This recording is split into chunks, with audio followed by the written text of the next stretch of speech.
文清哥哥，这就是你给我准备的惊喜吗？好美啊！是啊，你祝我高中状元，那我自然是要好好的。一去无求，报答你。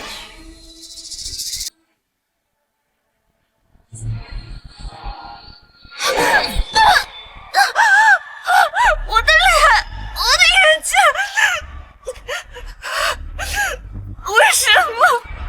不愧是我看上的男人，下手就是快准狠。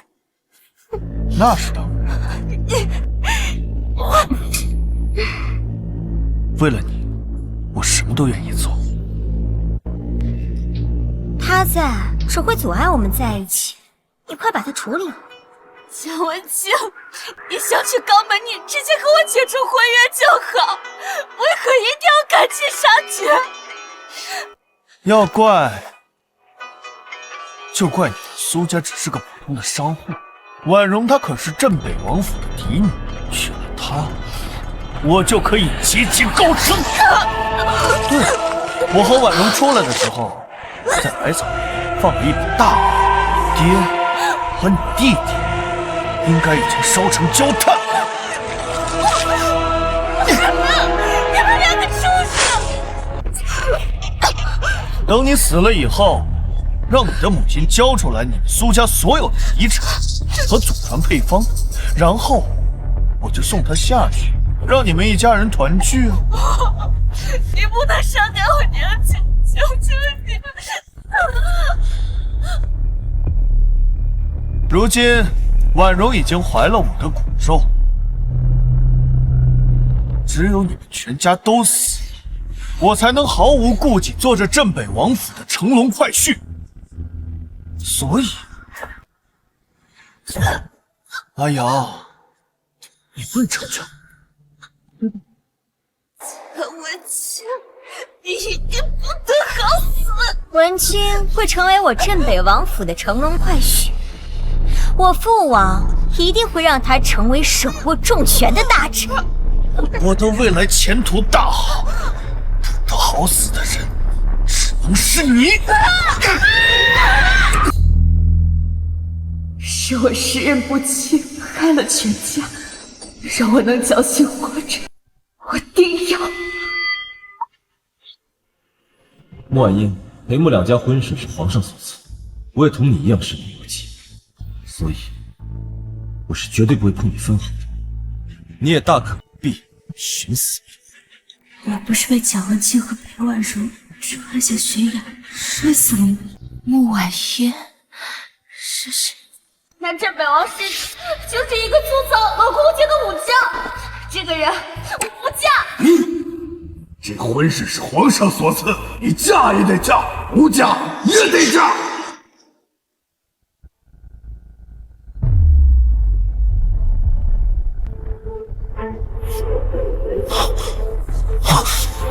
没死，还成了镇北王府的世子妃，裴婉容的侄嫂。等将来时机成熟，我自会和你和离，放你去寻心爱之人。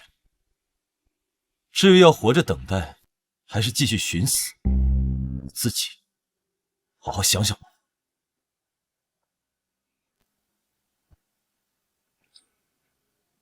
太好了，上天让我借尸还魂，我定要让那对奸夫淫妇血债血偿。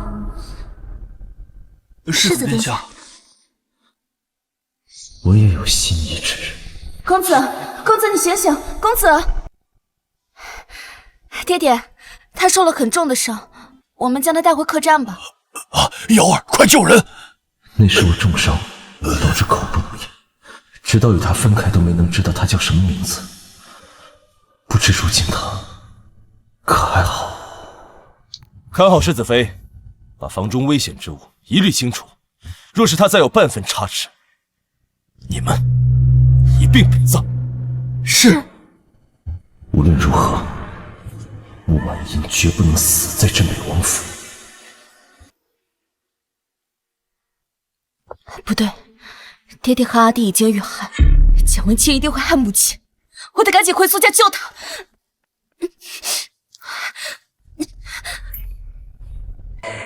是裴婉柔那个毒妇。去哪儿了？为何如此晚归？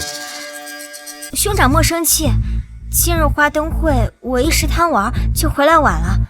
你身为闺阁女子，如此晚归，王府的规矩都忘了吗？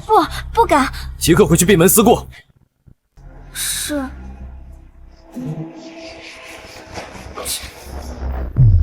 裴婉柔，你与蒋文清谋害我全家，我定让你们身败名裂，死无全尸！你怎么出来了？妾身出来送世子爷。不必送了，护送世子妃回房休息。是。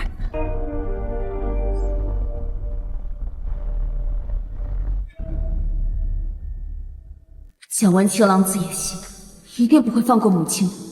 我必须想办法救母亲。主子，你可还好？怀柔和怀成是原主爹给他培养的死士，忠心耿耿，也许他们能帮我。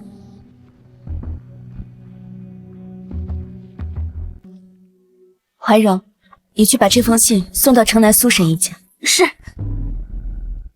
怀成，我有一件极其重要的事需要你去做。你去。是。蒋文清，裴婉柔，上天既然让我活过来了，也该你们万劫不复了。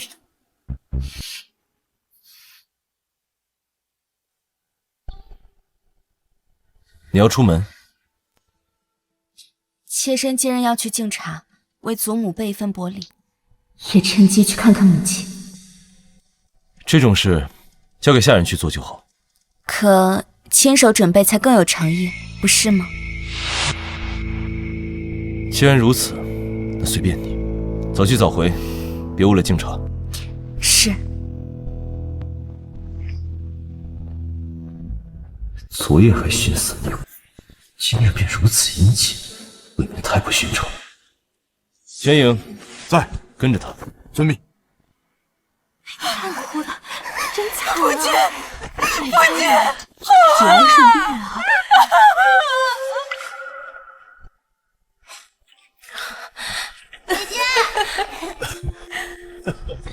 这些嫁妆啊，你爹准备了1个多月，快要把家底掏空了。我的瑶儿啊，可不能在状元郎面前抬不起头啊！以后我要多吃1碗饭。如果是姐夫欺负阿姐，我就狠狠的揍他。好。阿弟，我一定会亲手把伤害你们的凶手碎尸万段。伯母，这人死不能复生，你要保重身体啊！母亲，文清，瑶儿呢？瑶儿呢？瑶儿，瑶儿与外男私奔了。你胡说什么呢？伯母，我说的句句属实啊！瑶儿早已经跟外男珠台暗结，他害怕事情败露要遭陈塘之罪，所以就跟外男私奔了。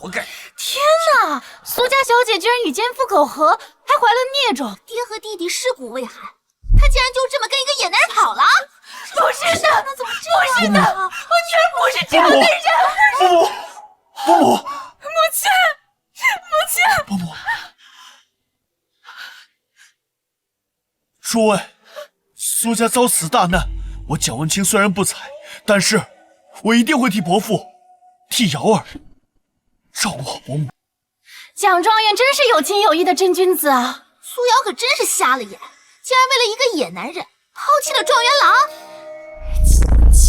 你害我全家辱我生命，却装得如此道貌岸然，我定要揭穿你的真面目，身败名裂，不得好死！伯母，走。走，去去苏家。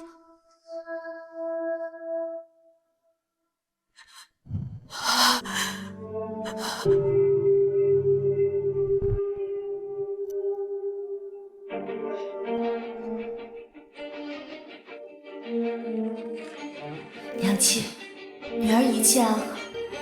蒋文清王子野心绝不可信，明日镇北王府世子妃会去救你，请相信他。伯母，喝点姜汤，暖暖。这汤中有秘方，我好歹也是神医夫人，蒋文清对你太小看我。辛苦你了，只是如今我喝不下去。伯母，再伤心也要保重身体。伯母，有些话文清不知当讲不当讲。你说吧。眼下苏家只剩你一人，若是瑶儿的叔父们觊觎苏家的财产，你一个人恐怕也难以应付。您不如交给……劳你费心了，这些事日后再说吧。瑶儿说的没错，他果然是狼子野心。这个老不死的是打算防着我，反正这里没人，我干脆直接逼他交出。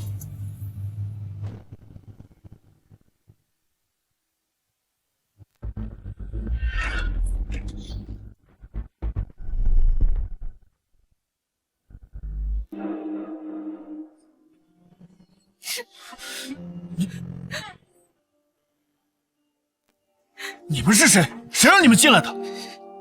苏夫人，我乃镇北王世子妃，府上老王妃身患急症，我有百草堂秘药可以调理。如今苏掌柜已离世，只得恳请您过府一趟。他为何给我一种熟悉的感觉？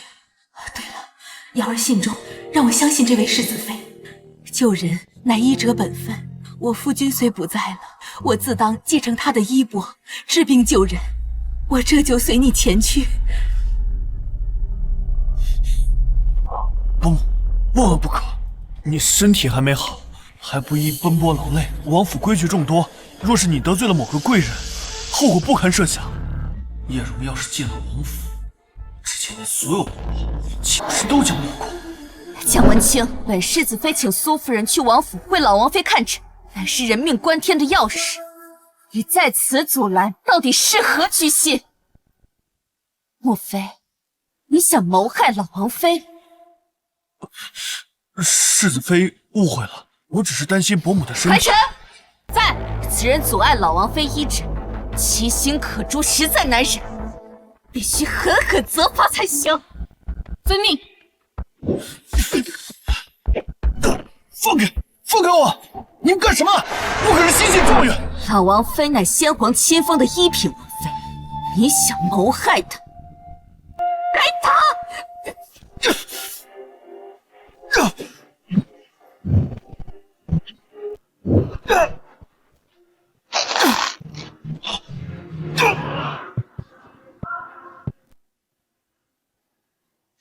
下次再敢起谋害老王妃的心思，不是一顿打能够解决的。苏夫人啊，我们走吧。好。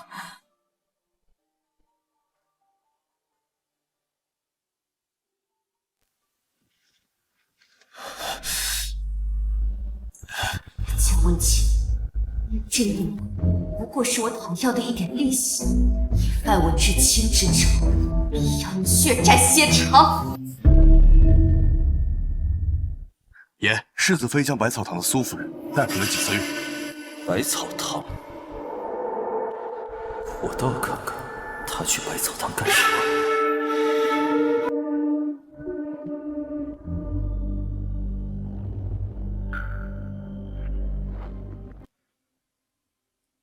祖母，请用茶。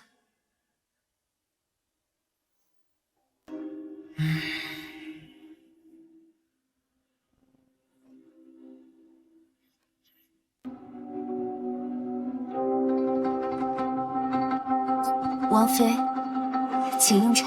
本王妃可不敢喝你的茶。这心腹第一天进门，给长辈敬茶都迟到了，你这是给我们下马威呢？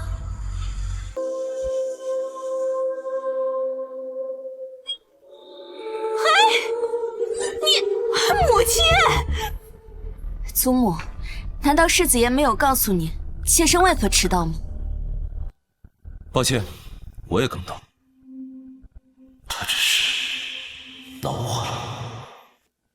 祖母，我是为了给您熬这一碗有滋补奇效的血宴，这才迟到的。你敬茶迟到，就是为了此事？正是。你这是哪儿来的土方子？还敢给我们老祖宗吃？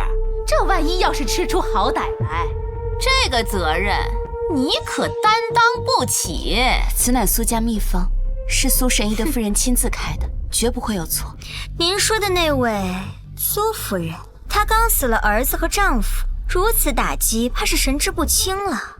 她开的方子，你也敢给祖母用啊？祖母，这方子我特地问过府医，对您的头疾大有疗效，绝不会有差池。你有心了。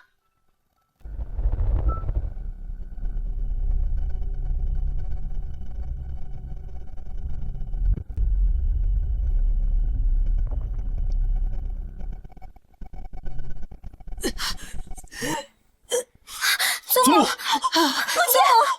没事吧？好啊，穆婉言，你好大的胆子！你竟敢给老祖宗下毒！来人呐，把这个毒妇给我拿下！嫂嫂，你就算不愿意嫁入王府，也不该毒害祖母啊！事情未有定论，休要胡言。殿下，祖母才是罪犯。玄影，快去请府医。是。他这是在维护我。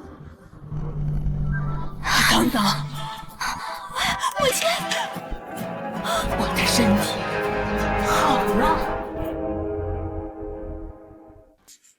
祖母，您感觉如何？真是奇了！方才一阵胸闷气短，只觉得一股清气直冲头顶，连日来的昏沉头痛竟一下子消散了。祖母无恙，孙儿便放心了。只是方才祖母为何胸闷气短？方才祖母之所以不适，乃是药力冲击病灶导致的，不必担忧。原来如此。这方子不仅能够滋养身体，而且还有美颜功效。连续服用7日，保证能让您年轻10岁。此话当真？当真。这秘方难求，我花了1000金，苏夫人才答应给我。我听说，就连宫里的荣贵妃都在用呢。荣贵妃，怪不得这荣贵妃年过30，仍然是最得宠。原来她有这等秘方。王妃，我还多留了2万，是特意给您和二妹妹的。那多不好意思啊！你看这儿媳妇儿啊，还真的是有心了。哎，多谢嫂嫂。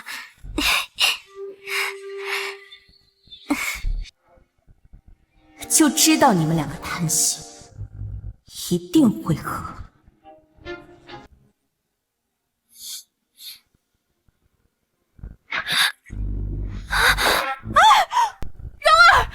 你怎么了？我的肚子好痛。痛就对了，这血宴可是加了少量麝香。不过你不会相产，这孽种留着还有大用。穆婉嫣，你在这里面给我下毒了是不是？我要是在燕窝里下毒了，那为何王妃你安然无恙？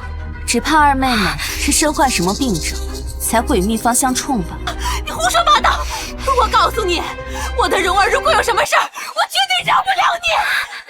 世子，府医到了。快！蓉儿，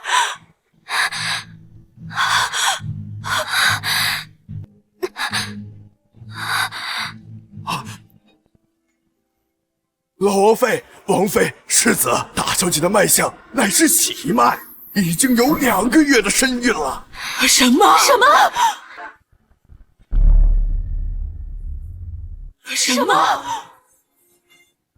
你们先退下！滚！祖母，你个不知廉耻的狗东西，竟敢跟外男私通！出台案件，我镇北王府的百年清誉都要毁在你的手里了！母亲，请息怒，柔儿她定是被哪个歹人给骗了。见府中发生如此丑闻，穆婉英为何毫无惊讶，倒像是早有预料。祖母息怒，您身体重要，事已至此，应当及时止损才对。孽障！你肚子里的野种，到底是哪个歹人的？快说！文庆哥哥没有骗我，我们是两情相悦的。什么？竟是一个连官职都没分下来的状元！你是想气死我？我打死你！母亲，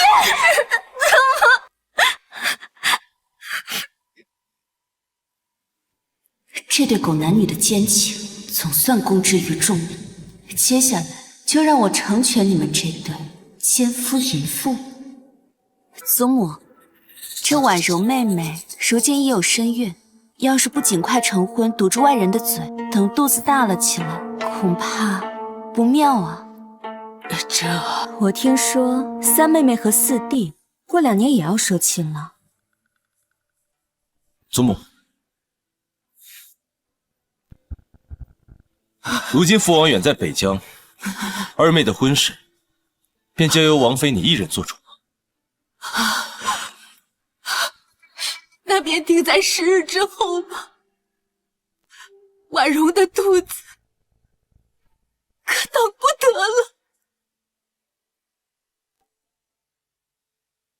尽情笑吧，等你与蒋文清大婚那时，就笑不出来。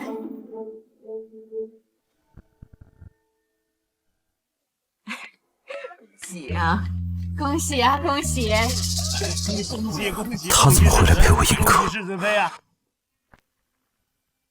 他只是……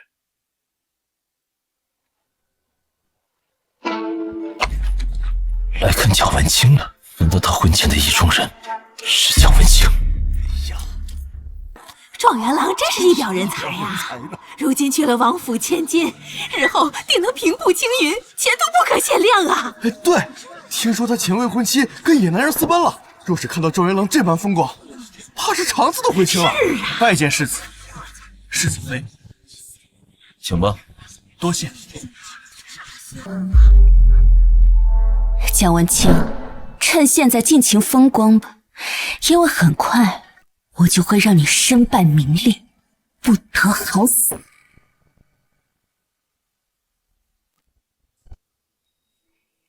为何他走路的样子像极了曾经救我的女子？世子，世子妃，以后咱们就是一家人了。既是一家人，有个问题困惑了我许久，不知妹夫能否为我解惑？穆婉英对蒋文清究竟是喜欢还是仇恨？为何他又可以针对？世子妃提便是。我听闻蒋状元曾有个未婚妻呢，还是辛苦供你科举的青梅竹马。怎么，如今婚约未解，你便着急嫁入王府当女婿？难道你和裴婉柔暗通款曲？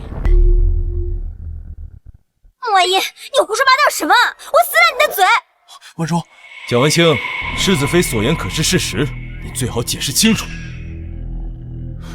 世子息怒，既然今日提起苏瑶，那我便当着大家的面把事情说清楚。苏瑶，她早与外男苟合，怀了孩子，前几日就与奸夫私奔了。竟有这种事儿，实在是太过分了！真是有伤风化。苏瑶那贱人先前帮文清，不过是看中他状元之才。当初若非他以死相逼，文清才不会和他订婚呢。我也是后来才知晓，他背地里与无数男子厮混，怨我太良善可欺，总是顾及情分，一直忍气吞声，实在是有苦难言。口口声声说自己良善，却当众贬低扶持过他的前未婚妻，真乃小人行径。文清一向深情且专一，都是苏瑶将他伤得体无完肤。像这种人尽可夫的残花败柳，就该被碎尸万段。苏瑶和男子厮混就算了，走之前还卷走了我考上状元得到的所有赏赐。我念他助我科举有功，我没报官，望世子妃以后也不要再提及他。我怕官府知道了他不守妇道，会捉他去禁猪笼的。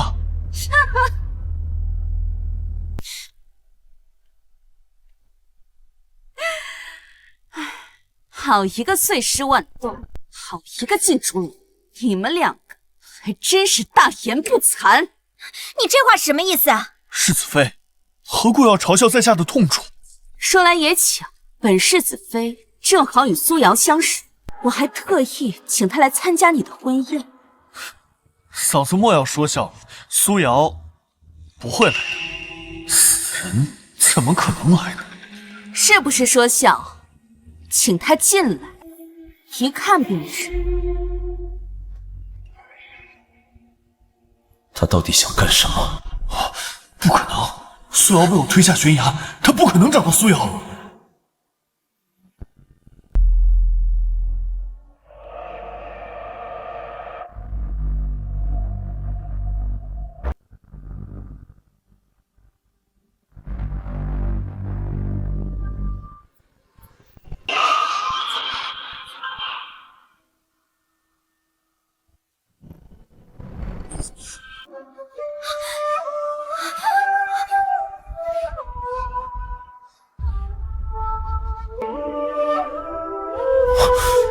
竟然是他！3年前救我的恩人，他怎么会找到苏瑶的尸体？蒋文清、裴婉容，睁大你们的狗眼看清楚了，他便是你们所说的与男子私奔的苏瑶。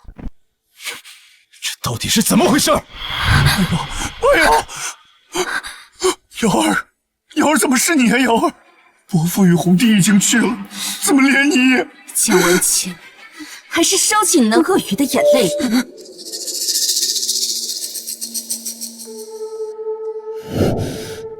世子妃，你这是何意啊？我跟瑶儿幼年相识，一直待她如亲妹妹一般。如今她被奸夫所害，我这个当哥哥的就不能难过吗？好一招祸水东引！你说他是被奸人所害，那我问你，若为财，凶手为何没取他身上的金银？若为奸情，凶手为何狠心毁他容貌，刺他心肺，要把他抛下悬崖？或许是他与这奸夫私奔时争执，那奸夫将他杀害了。若你说他是被奸人杀害，行，今日我便让在场的诸位都看一看，到底有没有奸夫，有没有珠胎暗结。你要干什么？来人，验尸！不能验尸，不能验尸，不能验尸！瑶儿如今惨死，绝对不允许再次玷污她的尸体。蓉儿，对，不能验尸。来人，将二小姐给我拖下去！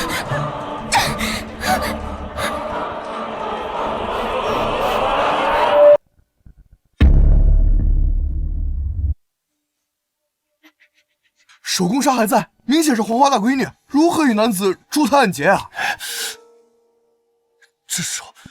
这手工纱也不知是真是假。你若不信，我便让崔嬷嬷为苏瑶验身。哼，验身又如何？崔嬷嬷可是你们王府的人，她说的话是真是假，谁能知道？既然你不见棺材不落泪，那便交给官府仵作。不必如此麻烦。蒋文清，你敢污蔑苏瑶，今日必会让你付出代价。今日喜宴，本世子正好请了太医院院守李大人，还请您为苏瑶验身。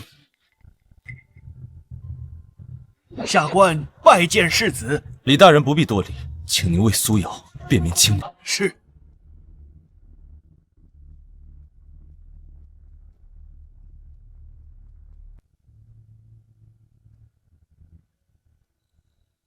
结果如何了？回世子，死者腹中并无胎儿，而且手工纱也是真的，所以这位姑娘确实乃清白之躯。李院守可是皇上身边的人，绝对不会徇私。看来是蒋文清污蔑造谣。哼，亏他是状元，居然侮辱供他科举的未婚妻，真是恩将仇报的负心汉！未婚妻尸骨未寒，便与王府千金举行婚礼，他们二人才是奸夫淫妇。爹爹，弟弟，你们看到了吗？蒋文清名声毁了，马上他就要下去给你们赎罪了。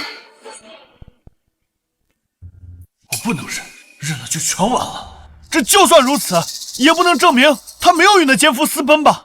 说不定他们还没有发展到那一步呢。方才你与裴婉容口口声声说，苏瑶当初是看中你状元之才，才以死相逼与你订婚。既然他并未珠胎暗结，那他为何在你高中状元后，他却放弃一切与人私奔呢？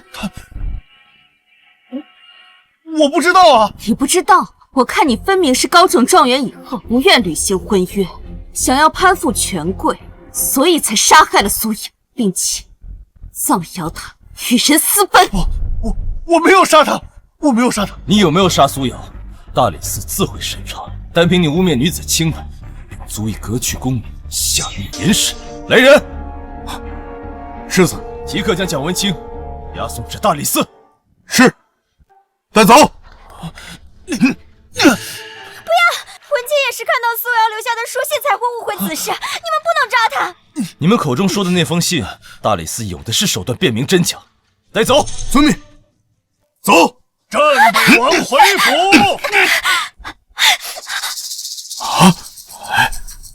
镇北王不是远在边疆吗？为何会突然回京？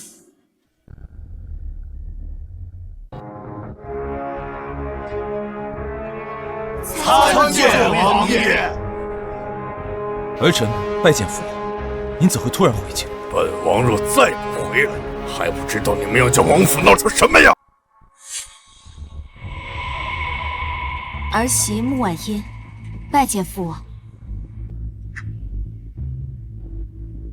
今日王府喜事，多谢诸位莅临。只是府中突发变故，便不再多留诸位。改日本王再设宴陪醉。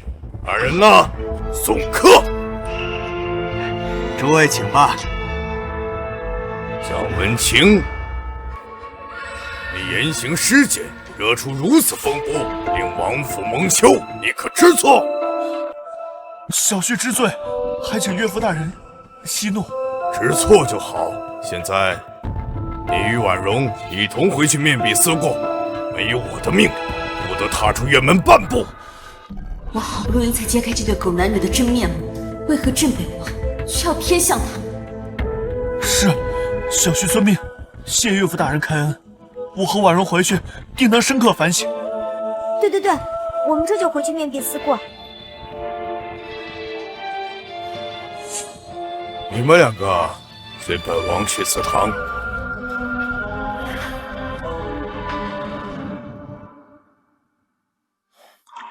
你放心，我一定会查出杀害苏瑶的真凶，替他报仇雪恨。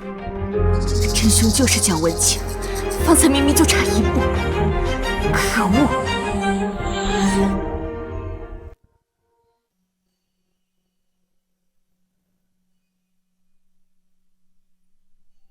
今日之事，你们二人太过急躁。父王，蒋文清攀附权贵，忘恩负义，我也只是秉公处事。蒋文清新科状元，殿试之时就深得圣上青睐。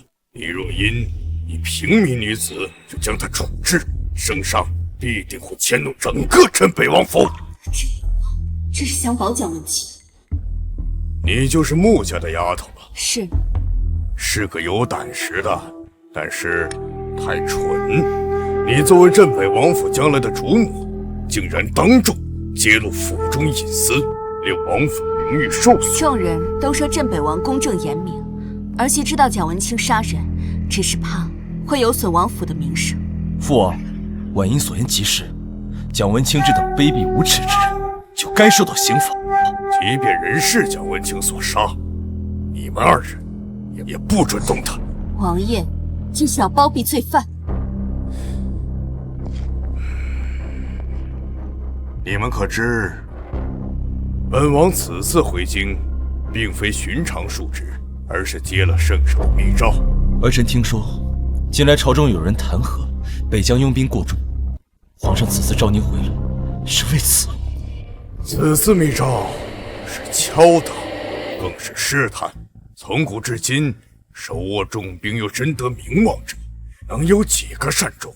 所以镇北王府急需一些能在朝堂上为北疆说话的言官。所以王爷是要保蒋文清？没错，他是我镇北王府的女婿，扶持他就是为王府在朝廷的中枢当中扎下一根钉子，在关键时刻才能为王府挡下明枪暗箭。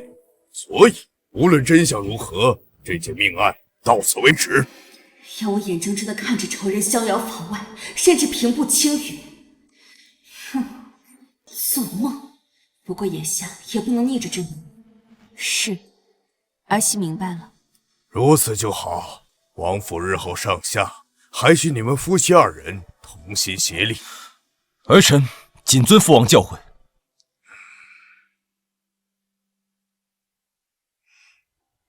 看来，只有让蒋文清失去价值，我才能将他绳之以法。哎，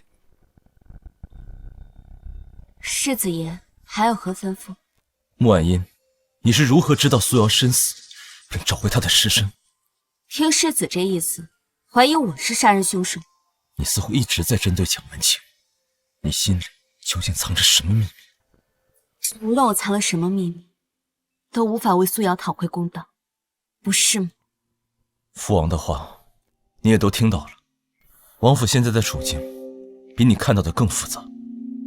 但你放心，我一定会为苏瑶讨回公道，而你绝不准插手此事。你乃镇北王世子，与蒋文清是一条船上的蚂蚱，指望你为我讨回公道，简直是天大的笑话。妾身明白了，告退。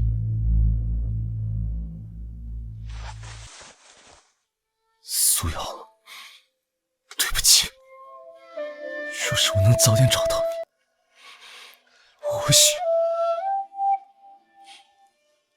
我一定会抓到杀人凶手，替你报仇。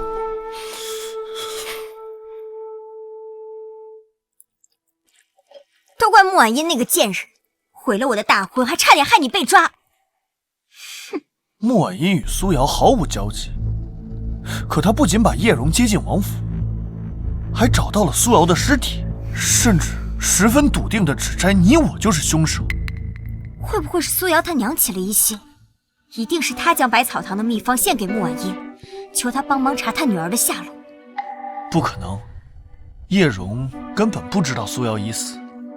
而且，这个穆婉音处处针对我，就好像恨我入骨。老王妃乃天皇亲封的一品，你想谋害他，该打！可我与穆婉音毫无交集，她为何会恨我入骨呢？这其中必有蹊跷，我这就派人去好好查一查那个婉音。王爷请新姑爷去书房。好，我这就去。镇北王为何见我？莫非真对我起了疑心？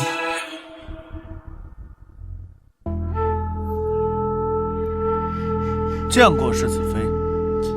蒋状元，这是刚从王爷书房里出来，想必是得了奖赏，才会如此春风满面吗？世子妃还真是聪慧过人，什么都瞒不住。你既入镇北王府，那便是一家人，一家人便当时时以王府荣辱为念，以大局为重，你可明白？岳父教诲，文清必铭记于心，日后必谨言慎行，一切以王府的利益为主，绝不行差踏错。明白了就好。本王已向陛下递了奏章，举荐你入职礼部仪制清史司郎中，正5品。文清何德何能，蒙岳父如此厚爱提携，日后文清定为王府肝脑涂地，在所不辞。世子妃闹这么一出，我竟毫发无伤，而且马上就要上任礼部司郎中5品的要职，想必这世子妃的心里一定愤愤不平，怒火攻心吧。说完了。怎么，世子妃没听够？那我再跟你讲一讲苏瑶是怎么死的。还成，奴才在。还像是。莫印，你敢！睁大你的狗眼看清楚，到底敢不敢？这一巴掌打你忘恩负义，这一巴掌打你狼心狗肺，这一巴掌打你丧尽天良。你敢这么打我，王爷不会放过你的。身为世子妃，不过是关起门来教训一个上门女婿，既没有损害王府名声，也没有伤你性命，王爷为何不放过我？就算父王要责罚，他也得好好掂量掂量我身后整个定国公府的重量。你，我们走。是。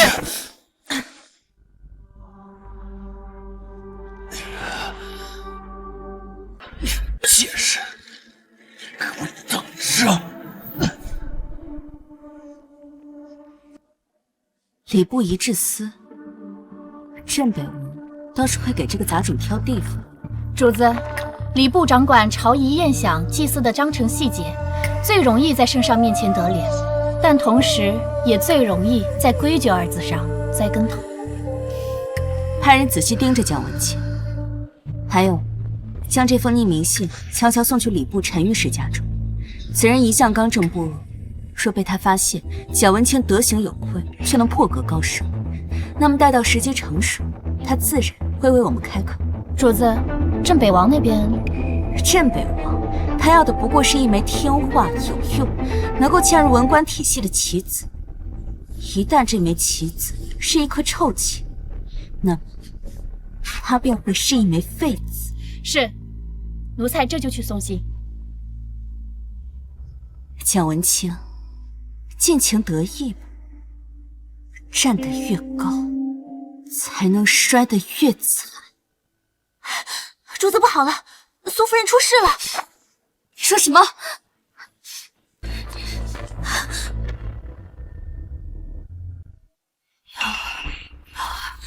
这到底是怎么回事？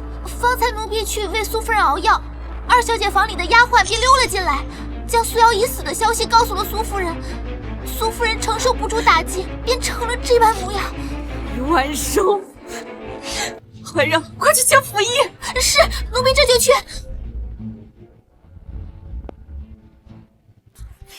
操！此乃急火狐行之危险，若是不尽快疏通心脉，恐有性命之忧。当即服药。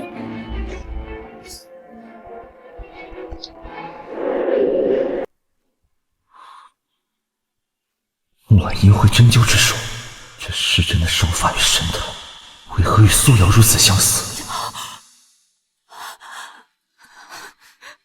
娘亲，娘亲，你醒了。你刚才唤我什么？你为何会医术？又为何唤苏夫人？为娘亲，告诉我，你到底是谁？告诉我，你到底是谁？母亲刚醒，身体虚弱，恐无法承受更多打击，而裴剑态度莫测，立场未明，一旦全盘托出，我将彻底陷入被动。苏夫人，方才您病势危急，我只是想安慰您的丧女之痛，这才唤了您一声娘亲。那为何你会擅长医术？我哪里懂医术，只是略知一二。可是这针法，倒像是我们苏家祖传的千金针，就知道蛮横无情，看来只能硬着头皮往下编了。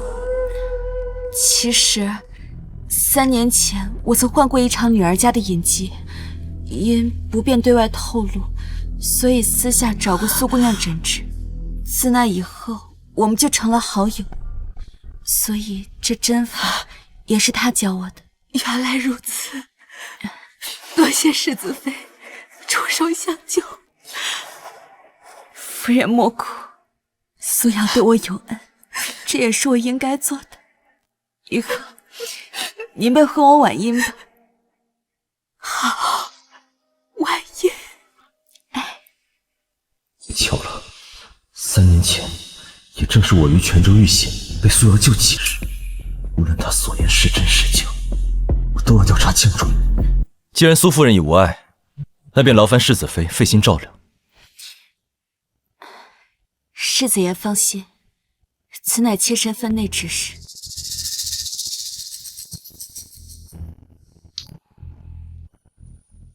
玄影，即刻去查2件事：第一，穆婉音与苏瑶之间是否有过交集；第二，百草堂大火一案。遵命。穆婉音，我一定要查清楚，你究竟隐藏着什么秘密？世子爷，不好了，王妃与2小姐在老王妃院中闹起来了。什么？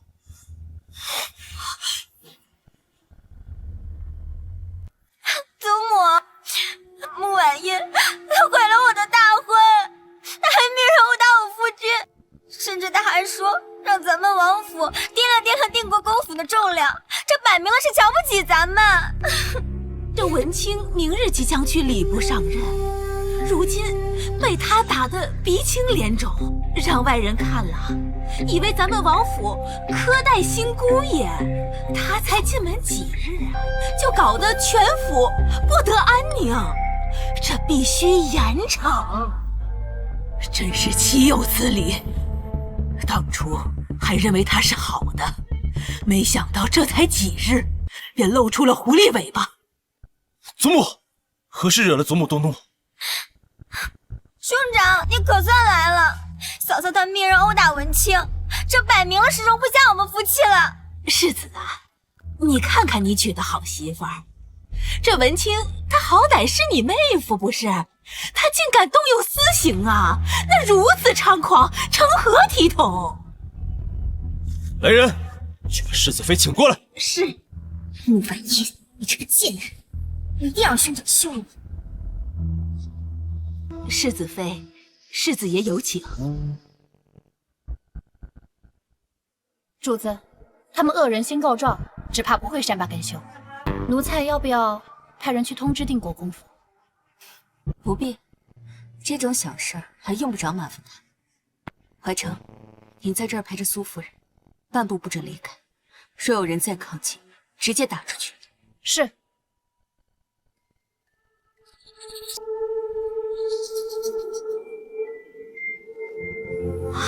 主子，你这是……比起恶人先告状，我呢最擅长颠倒黑白。走吧。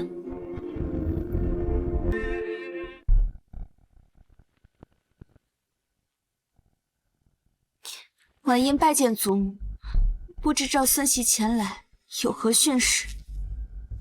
锦儿，你身为王府世子，有义务规训自己的妻子。若今日不能好好的管教她，才是真正丢尽我王府的颜面。哎呀，母亲说的是，世子，你呀一定要严加惩处穆婉音，否则日后府里谁还能管得了她？兄长，你可一定要为我做主啊！裴静到底是镇北王府的世子爷，即便清楚蒋文清人品低劣，也会护着他们裴家的人，而我不过是孤军奋战而已。对，就是这样，狠狠打他，方能消我心头之恨。若能就此怂恿裴静休了穆婉音，那他就失去了穆家助力，对我儿日后继承爵位大有益处。他若敢动手，那我便趁机提出合理。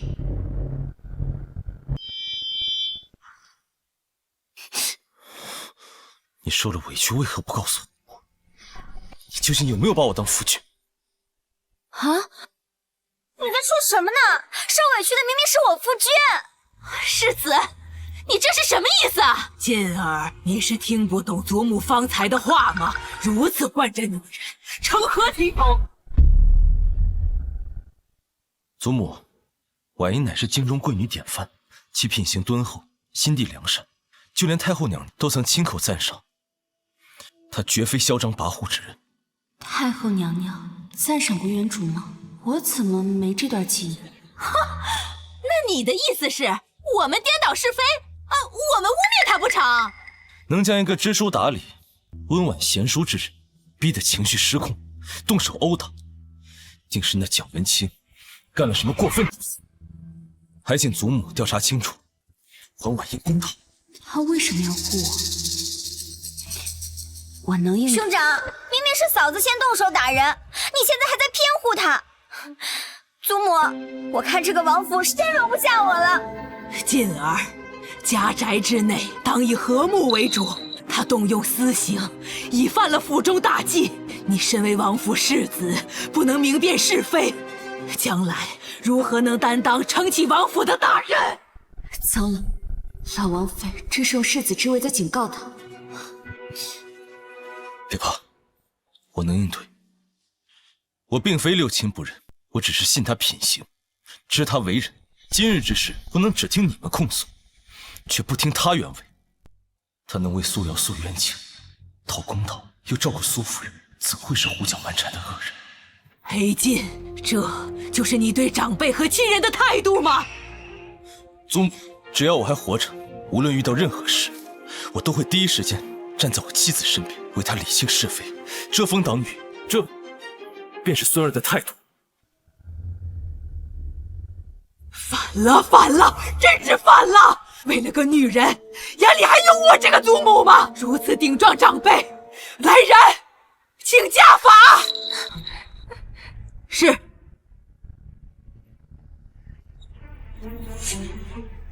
跪下！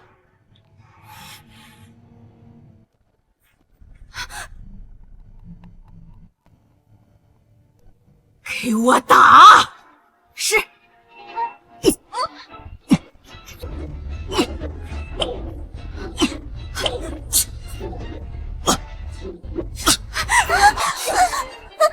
祖母别打了，孙喜有话要说。祖母，婉英委屈了。是你打了人，你哭什么？祖母，我不敢说呀。你这衣服是怎么了？昨日长廊，我与妹夫相遇，他强行将我阻拦，言语轻佻侮辱，甚至拉扯我的衣衫。我虽非金枝玉叶，也是父母的掌上明珠，何曾受过男子的挑衅践踏？穆婉音，你简直血口喷人！母亲，你万万不可信他这番胡言乱语。所以你是为了此事才打的人？祖母，我真是怕极了呀！既然你占理，为何不来告状？祖母，此事若传出去，不但王府的声誉尽毁，就连二妹妹夫妻之间也要生出裂痕。若非祖母对夫君动用家法，我是万万不敢说出来的呀。如今，我也没脸活着了。莫婉音，莫婉音，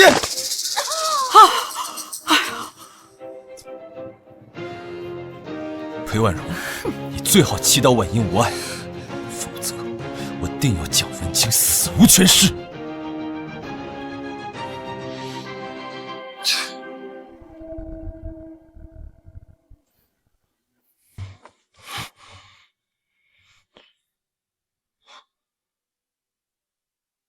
来人，传府医。是。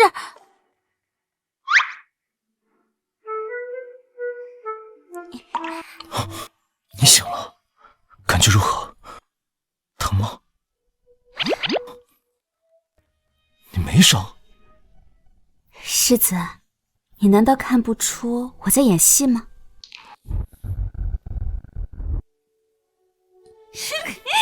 你这么看，还真有点像块黑炭呢。啊，好好好，放心吧，小傻瓜。虽然是臭了点，但是这是上好的金疮药，涂抹7日，上10片可痊愈，保证不会留下任何疤痕，影响你的容貌的。为何要演戏？不演戏，难道眼睁睁看着你挨打吗？再说了，我本就打算颠倒黑白，敢找我麻烦，那大家都别好过。你这是在自毁名节。是蒋文清先对我不敬，要毁也是毁他自己的名节，我怕什么？可是，毕竟你是个女子。女子怎么了？谁行为不检，谁龌龊下流，与性别何干？那万一祖母不信，你岂不是白眼了？他就是不信，也不敢再追究。这人呐，都是欺软怕硬的。他们要我逆来顺受，我偏要闹得无法收场。如此一来，就得蒋文清忍气吞声了。你就这么自信？当然了，我太了解蒋文清了。他想留在王府，就不敢闹大。别说让他咽些委屈，就是吃屎，他也得狼吞虎咽。你好像很了解蒋文清。他这种卑鄙小人不都如此吗？是吗？要不我们打个赌？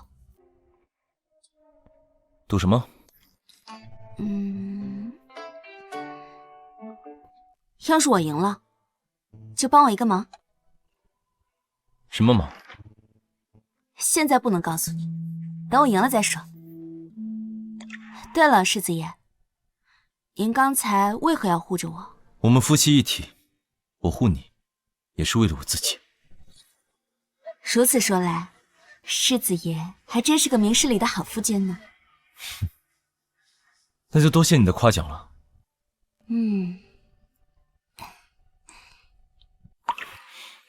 坐好别动。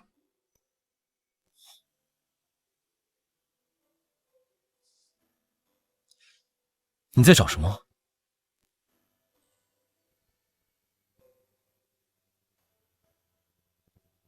脱了。脱？脱？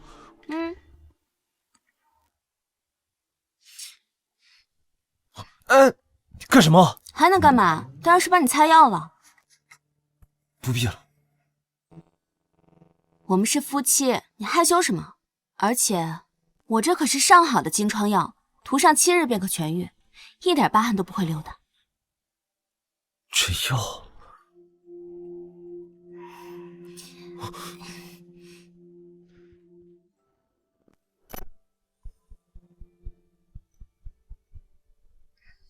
看够了吗？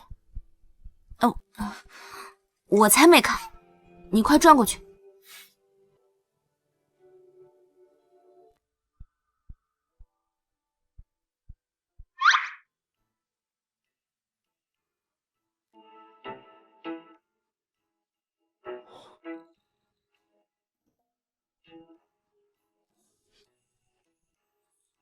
这个味道，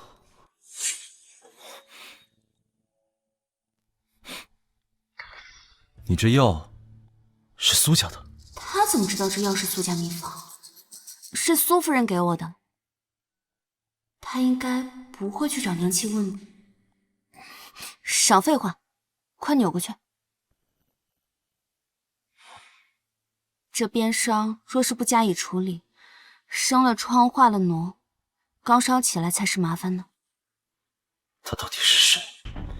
为何除了样貌，其余种种皆与我记忆中的苏瑶极为相似，就好像是同一个人。穆婉音，为何大婚第2日，你便如同变了个人？糟了，他这是怀疑我了。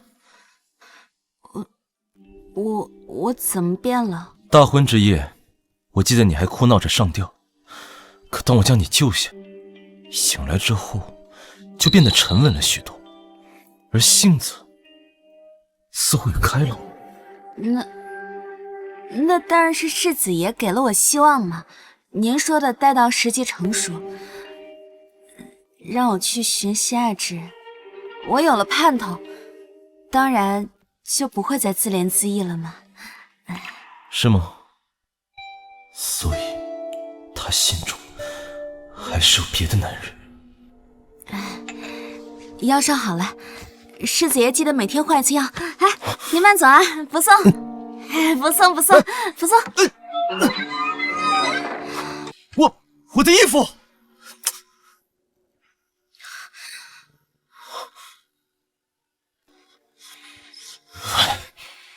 好险，他果然起了疑。不行，我得尽快报仇，然后带着娘亲离开镇北王府。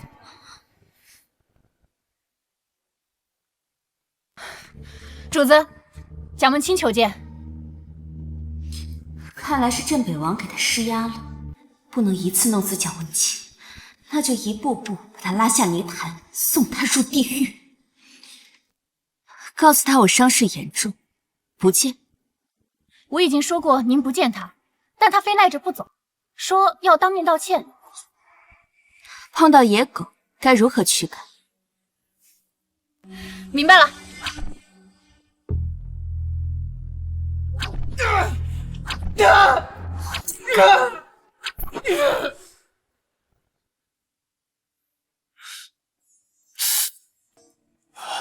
本王原是看中蒋文清一语成风，但昨日之事，他若真的是举足轻浮、色欲熏心的小人，日后难保不会惹出祸乱，反而连累了王府。岳父，昨日之事，小婿真是冤枉他。不过就是发生了几句口角，世子妃她竟然如此诬陷。今日我去找她，还给打回来了。穆婉音乃是穆家嫡女，又是我王府世子妃，她岂会用女子的名节去污蔑人，甚至不惜撞墙自尽？小婿也百思不得其解，可想来想去，世子妃屡屡刁难，怕是存心要毁掉我与婉容的婚约啊。她这么做只有一个原因，她觊觎小婿。你是说他看上你了？小婿本也不想这么想，可只有这个原因才能解释他为何屡屡针对，甚至不惜自毁名节。我倒是听下人说过，穆婉云以静儿大婚之夜曾悬梁自尽，难道他真的另有心悦之人？而这个人恰好是蒋文清。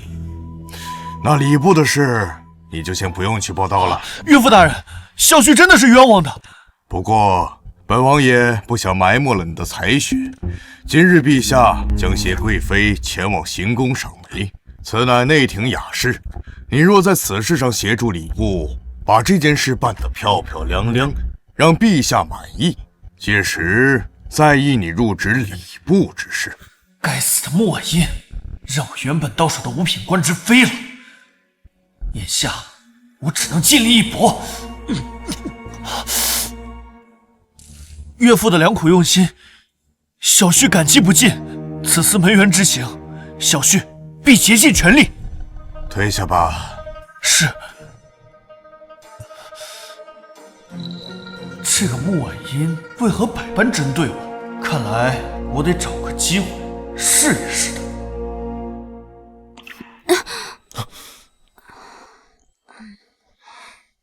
对了，之前赌约是你赢了，你想要什么，尽管说吧。什么都可以吗？只要不违背公序良俗，皆可。其实我想要的很简单，我希望世子能陪我在王爷面前扮演一对恩爱夫妻。扮演恩爱？越恩爱越好，越肉麻越好。为何？因为蒋文清为了撇清嫌疑，必定会不遗余力的往我身上泼脏水。这脏水嘛，无非就是我对他爱而不得，反咬一口。你就这么肯定？倒也不是肯定，只是眼下我唯一能想到的方式，便是让父王相信我们十分恩爱。试问，一个出身名门的儿媳和一个劣迹斑斑的上门女婿，谁更可信？若是父王依旧相信他呢？毕竟他这枚棋子可是有很大的用处。那又如何？父王一旦相信我们之间十分恩爱，自然会质疑蒋文清。这好感一旦被怀疑侵蚀，信任便会出现裂缝，那么他早晚便会沦为弃子。你为何如此恨他？我当然恨他，他不但杀了苏瑶，害了他全家，我恨不得将他碎尸万段。如此痛恨，不知道还以为他是苏瑶呢。我在想什么呢？苏瑶已经死了，他是穆婉音。好，我答应你。那便多谢世子爷。进儿。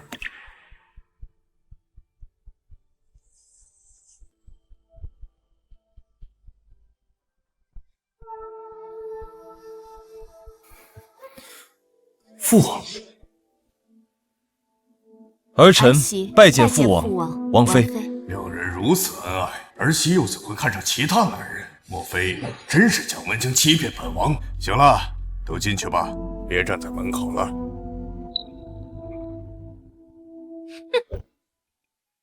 我配合的可还满意？很满意，还望世子爷再接再厉。那我以后便更不可能放开你的手了。好。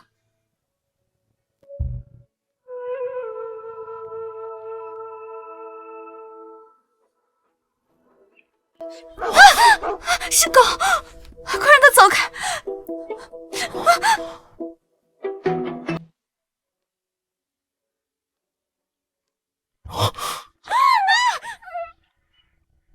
你快把狗拿开！我小时候被狗咬过，我最怕狗了。你怕狗？终于走了，吓死我了！不是穆婉音，你是苏瑶，对不对？你在胡说什么？定国公嫡女穆婉音最爱马犬，尤善训犬。定国公为了她，专门建了一座狗场，搜罗天下名犬。此事上经人尽皆知。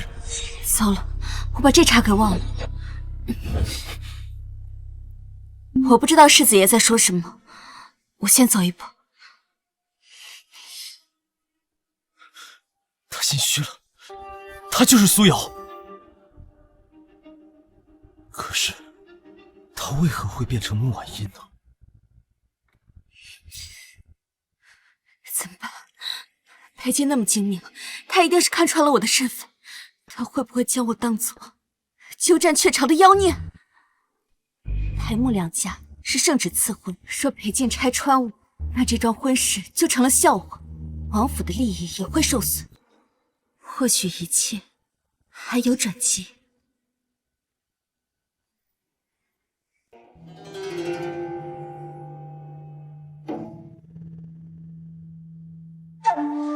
人都是趋利避害，若我能为镇北王府带来利益，那就有机会与他结为同盟，而他亦能成为我手中的利刃。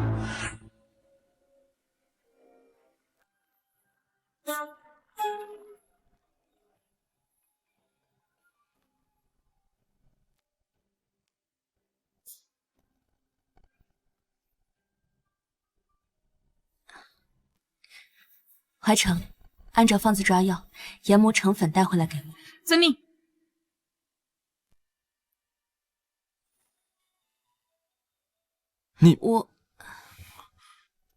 你先说。要不，您先进来坐。好。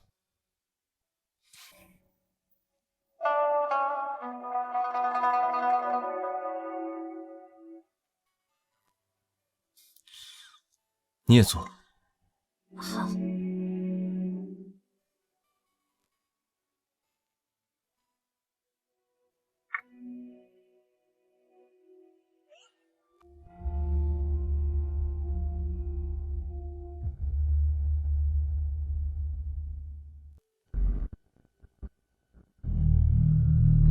世子爷，我们确实应该开诚布公地谈一谈。你说。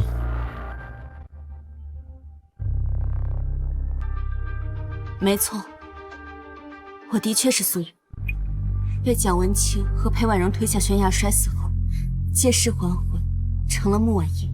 不过我可以对天发誓，我绝对没有用任何邪术鸠占鹊巢。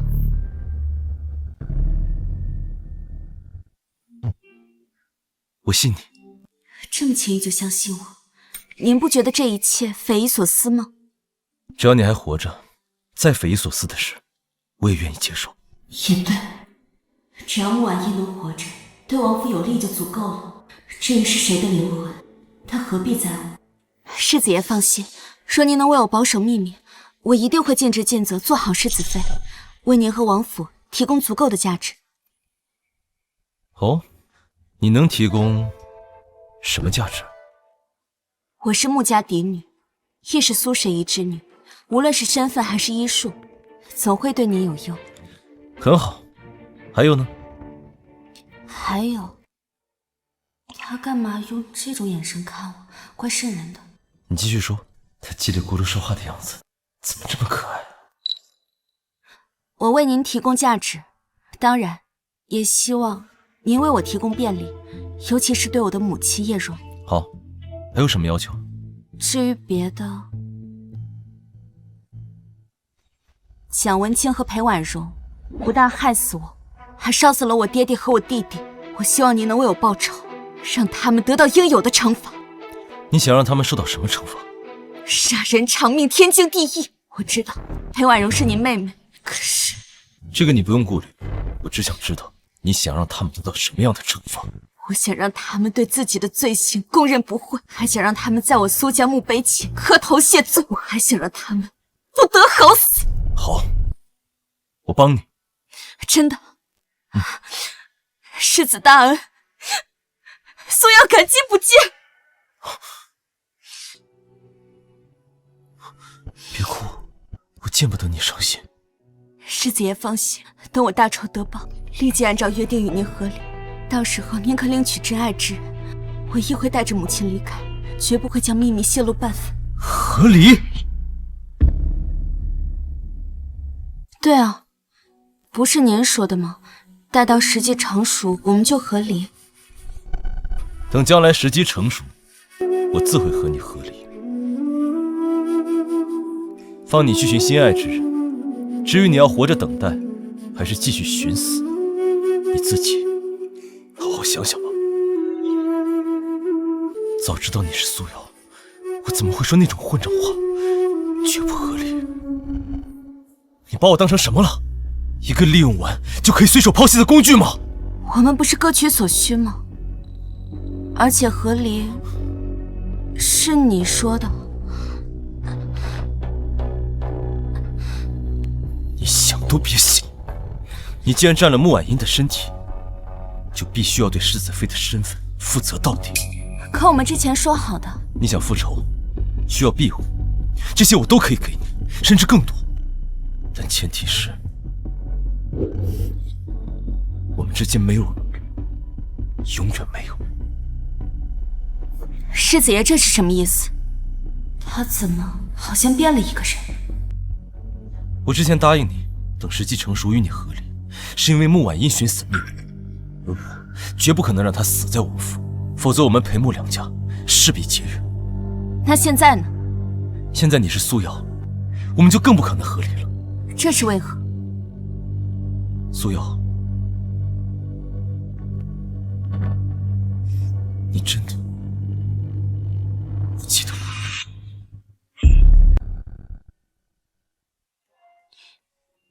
我们以前认识。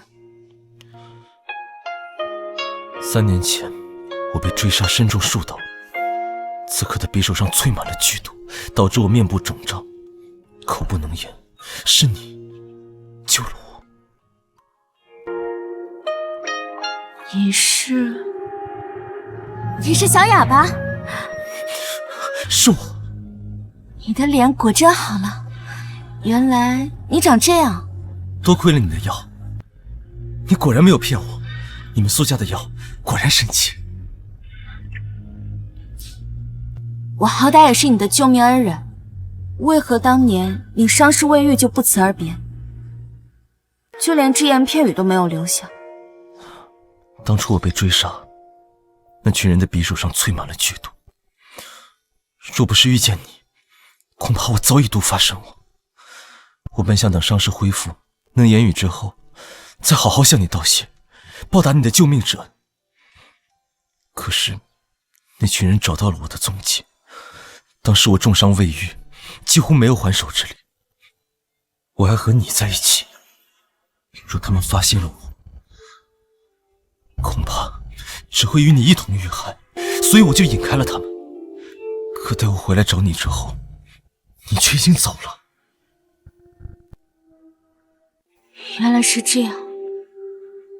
当时我与父亲外出采购药材，本就没打算停留，也是为了救你，才暂时居住在村民的家里。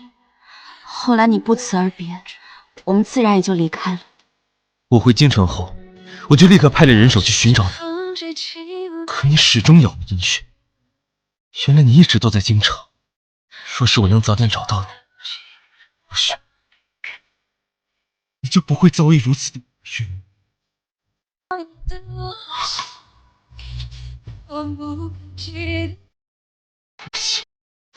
是我没有保护好你和你的家人。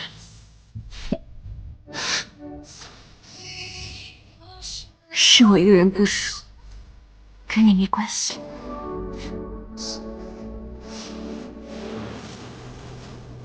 你放心，那些伤害你的人，一个都不会放过。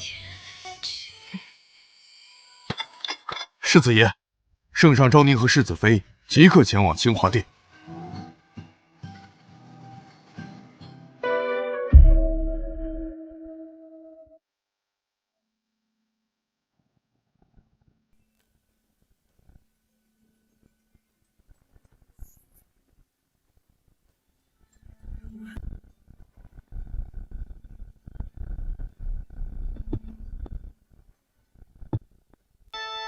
臣父拜见皇上，拜见贵妃娘娘。免礼。快入座吧。是。不错，这首曲子选得好，点心也合贵妃的口味。镇北王，你这个女婿办事倒是颇为周到体贴，陛下谬赞。能帮陛下和娘娘分忧，那是他的福分。承蒙陛下、贵妃娘娘不嫌弃，明日赏梅宴，微臣定竭尽全力。来人，赏。谢陛下赏赐。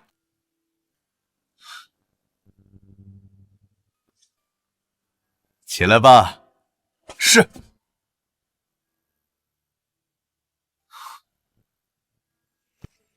哼，得意了，待会儿便让你们原形毕露。哼，穆家千金琴技精湛，若这个穆婉音有问题，必定会暴露。我倒要看看他有没有这个能耐。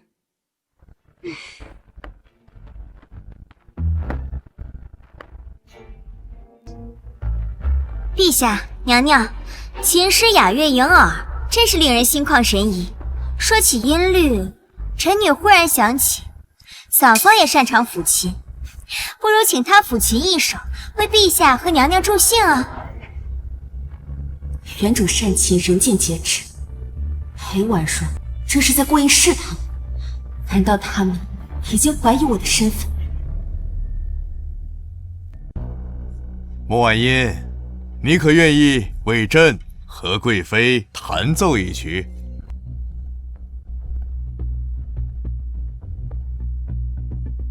哼，穆婉音果然怕了，看来她真的有问题。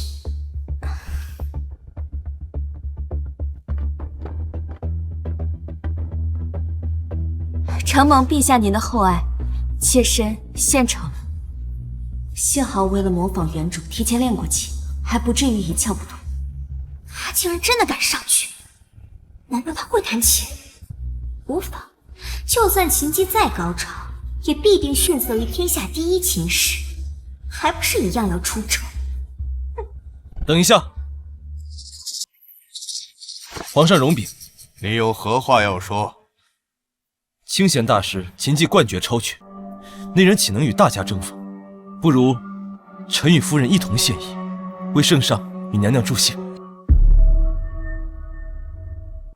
夫君所言极是，比琴之心一起，反倒失了聆听妙音的心境，恐坏了品评雅乐的气氛。哦，那你们夫妻想如何献艺？臣不才，愿借婉音琴声，向圣上、娘娘献上一段剑舞，以昭我朝文武兼修之气象，同时也贺陛下圣旨，山河永固。有趣，世子与世子妃郎才女貌，若是携手献艺，定然赏心悦目。好，贵妃想看，朕便允了。来人，取剑来。还是怕我出丑，特地帮我撑场面。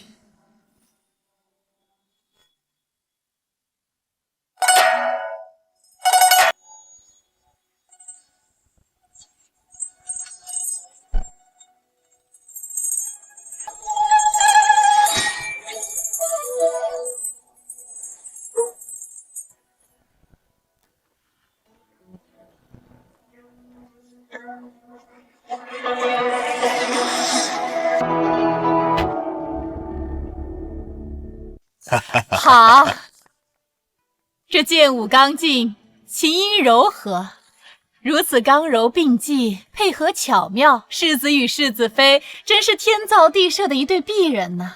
剑舞确实一绝，只可惜这琴音差了几分意境，应当更磅礴些，方能配上裴进的剑术。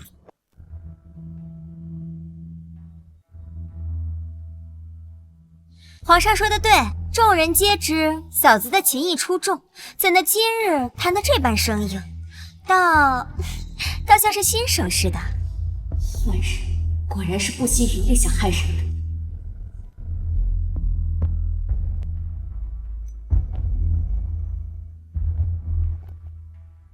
请陛下恕罪，妾身曾伤了手，自那以后琴技便有所退步。原来如此，正好御医随驾，朕可让他为你诊治。谢陛下隆恩。不过妾身曾找苏神医诊治过，他说至少还需要1年，我的手才可以恢复。起来吧。苏神医是何人？还能比朕的御医更好？终于切入正题了，也不枉我故意弹错音准。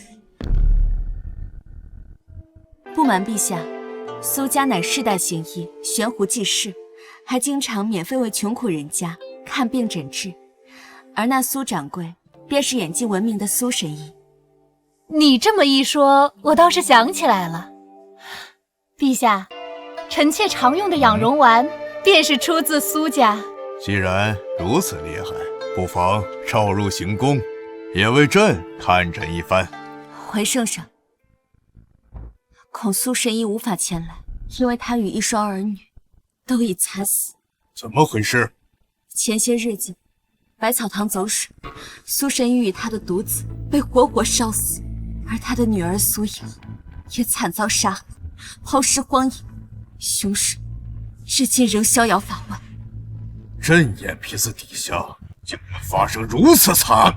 来人，下达大理寺1个月之内务必查清此案，不能让造福百姓的善人死得不明不白。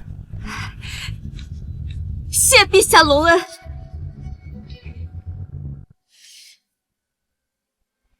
这里说起那苏瑶，还是蒋状元的前未婚妻呢。哦，蒋文清，何有此事？这竟然是故意的！回陛下，贵妃娘娘，微臣确实跟苏瑶有过婚约，可惜她跟外男私通，与她一起逃跑的时候不幸遇难。此事乃是微臣之伤，微臣实在不愿意提起。圣上，苏家遇难后，文清自责没能保护好恩人，一直郁寡。没想到嫂嫂今日竟然旧事重提，往他伤口上撒盐。原来是这样，若他能安分些，如今也是状元夫人。既然人已经不在，那便不要再提。陛下，可臣妇听外界传闻，是苏瑶扶持蒋文清科考，可他高中后却悔婚，为攀附权贵，要不落下负心的骂名，所以才谋害了苏神医全家。竟有这等传闻！世子妃，你有何证据在这里血口喷人？回陛下，微臣绝不可能做此等事情。状元郎，你急什么？我只是说外界的传闻，又没有说是你亲手谋害苏家。怎么，你这是心虚了？世子妃，请你谨言慎行，莫要听信流言。行了，今晚这场献艺，朕与爱妃都很满意。明日赏花宴，蒋状元可别让朕失望。微臣定当竭尽全力，不负陛下厚望。都退下吧，朕乏了。臣等告退。近日想害我和文清，等赏完宴的时候，我要你好看。哼！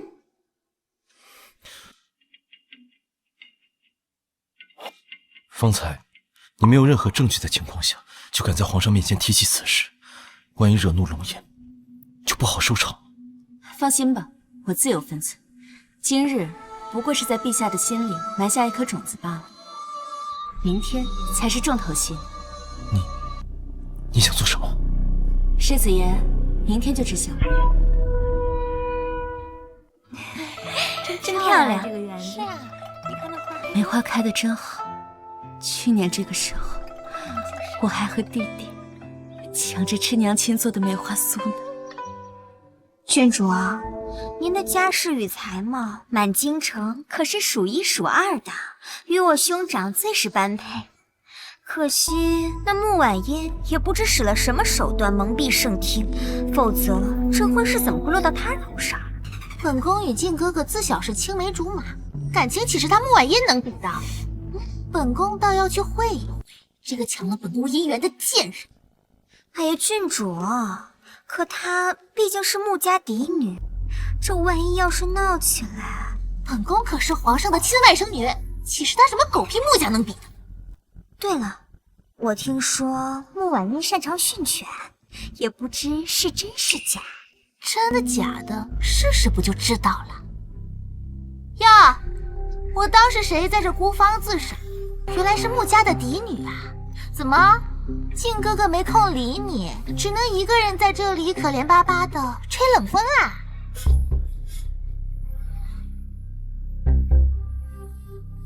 见过昭华郡主，您若找我夫君，可入梅亭，他正在陪皇上与贵妃娘娘闲叙。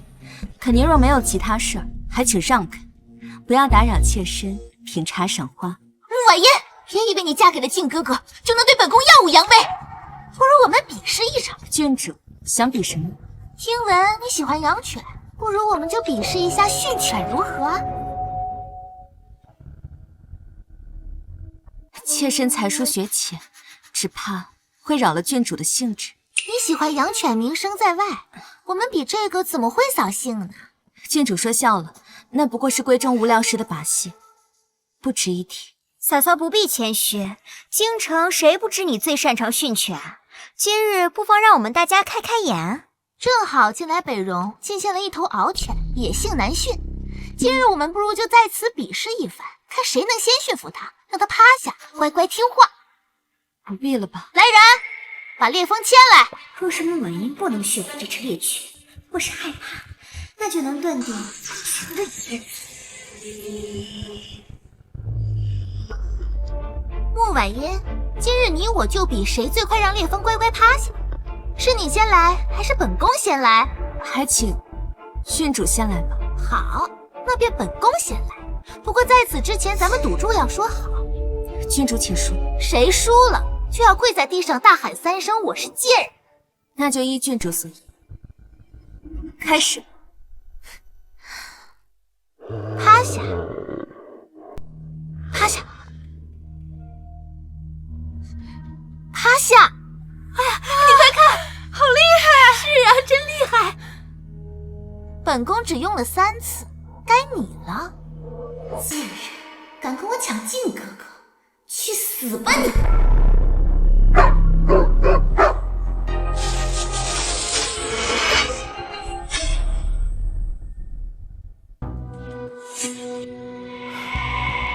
今日美景甚佳，陛下，天颜愉悦，实乃臣等之福。说起这祥和之气，倒是让微臣想起了世子爷大婚时的盛况，那可真是十里红妆，冠盖精华呀。陛下赐婚，自然能生。只是臣偶尔听闻，这世子妃在成婚当日哭闹不止，似乎是对世子不太满意。婉英是国公爷的掌上明珠，成婚离家只因不舍亲人，独自伤怀。想来妹夫应该能够理解，毕竟你也是离家入府之人。他只是嘲笑我赘婿的身份。世子这话未免有些偏颇。成婚乃是大喜之事，况且这裴穆两家不过一炷香的车程，世子妃为何会如此生气？看来妹夫还是不理解。也是，前未婚妻意外死，妹夫却能面色不改入狱为夫，此等救人尸骨未寒，心无妇人心境，寻常人确实自。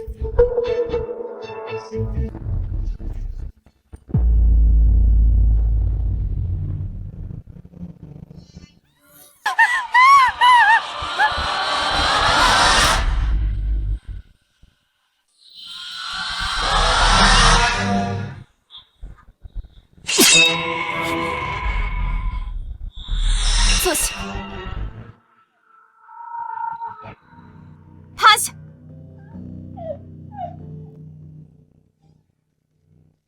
怎么会这样？他什么都没做，这狗怎么会听他的？主子，这是按照您方子上抓的药，已经研磨成粉了。很好。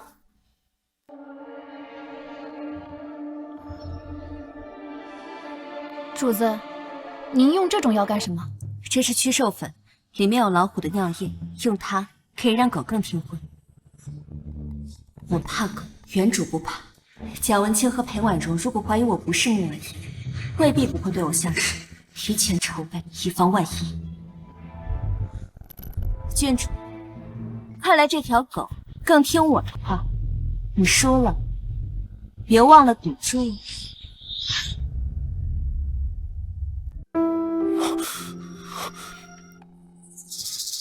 你怎么样？没有伤到哪里吧？放心，我没事。只此一次，我以后绝对不会让你以身犯险。怎么可能？这绝对不可能！穆婉言一定是用了什么见不得人的手段。我听郡主这意思是，不想愿赌服输了。我才没有输，咱们再来一次。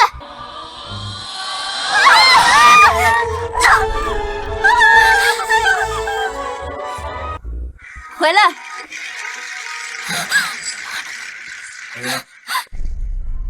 我的肚子好疼。哎呀，婉容妹妹可是有快3个月身子的人，这要是动了胎气，可怎么得了？还不快去请御医来！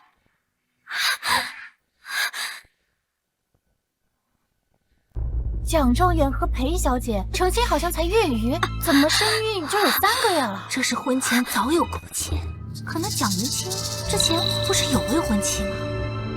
未婚妻一失踪，就立马另娶旁人，现在又爆出怀孕3个月，可见啊，谁才是背弃之人？就是御医，为他看诊。是。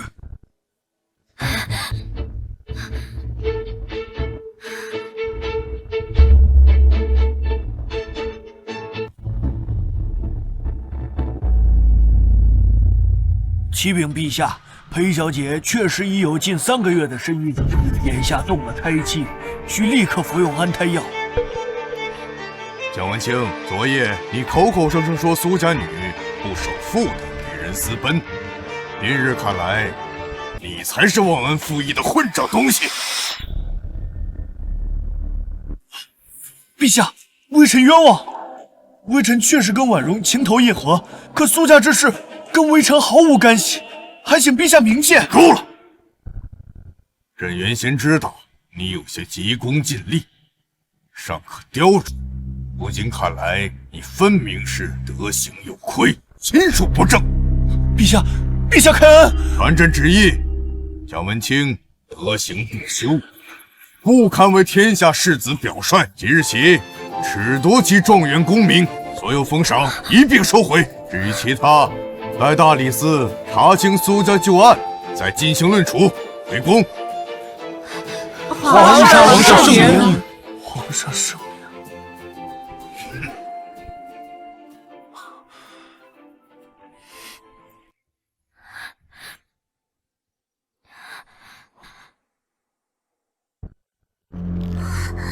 穆婉音，刚刚是不是你让狗冲出去伤人的？狗是从郡主的手中挣脱的，与我何干？你与其废话，还不如赶紧想想怎么履行方才的赌注。靖哥哥，你看他怎么如此斤斤计较？方才我不过只是开个玩笑，若是他输了，我定不会让他难堪的。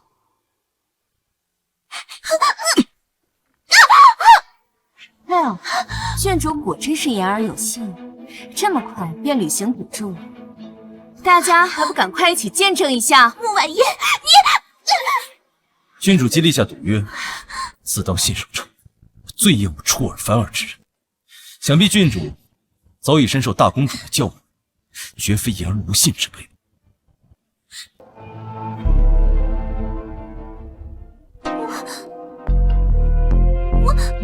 我是贱人，我是贱人，我是贱人，行了吧？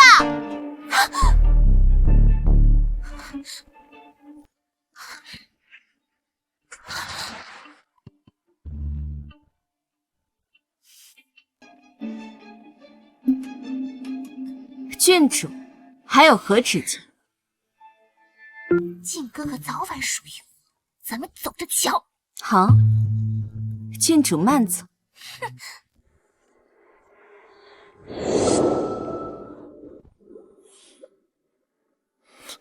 你方才受了惊吓，我先送你回去休息。好。那这只狗呢？玄影，在，宰了它。是。别，怎么了？狗是无辜的，作恶的是背后之人。更何况，我现在也不怕了。好，都依你。玄影，将狗给我关起来。是。走。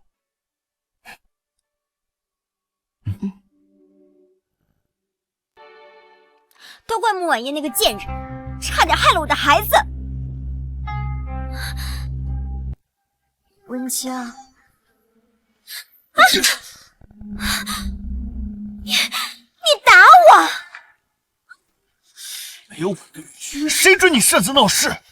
想被皇上怪罪，害我丢了状元之意，还被怀疑跟苏家一案有关。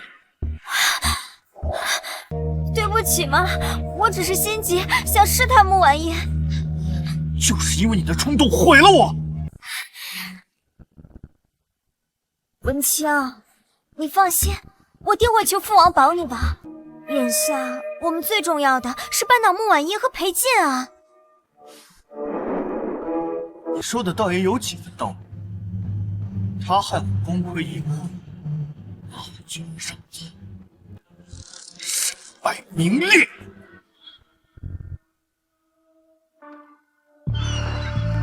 谁？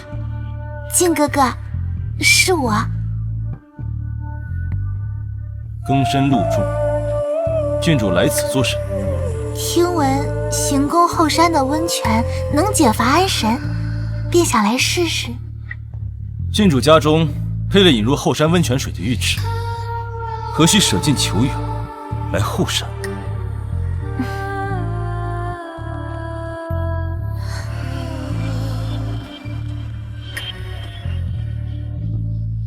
今日在梅林惹得靖哥哥不快是我的错，这是我特意用血水烹的茶，全当给靖哥哥赔罪了。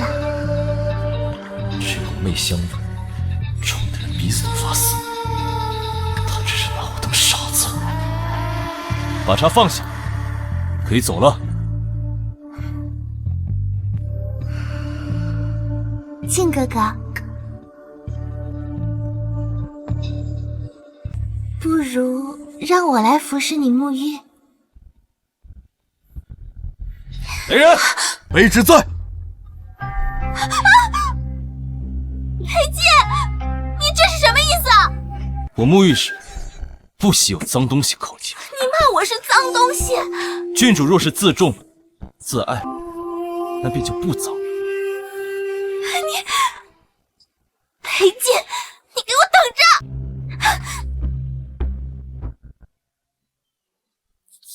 退下，给我退远点！遵命。你撞我干嘛？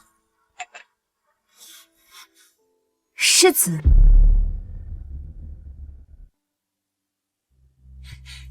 世子，你怎么也在这儿？我当然是在等你啊。你怎么知道我要来？是我让人告诉你，后山有温泉的。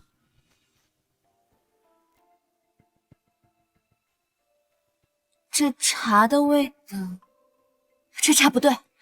世子，你喝了吗？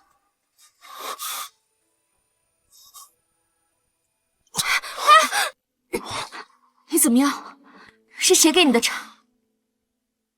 这胃药的味道也太重了，下这么多，配牲口呢？我好热，烧成这样，能不热吗？世子，我带你去冲个凉水。冷静点，我。哎呦，上官海棠给我喝的茶，是不是下了毒？我会不会死在？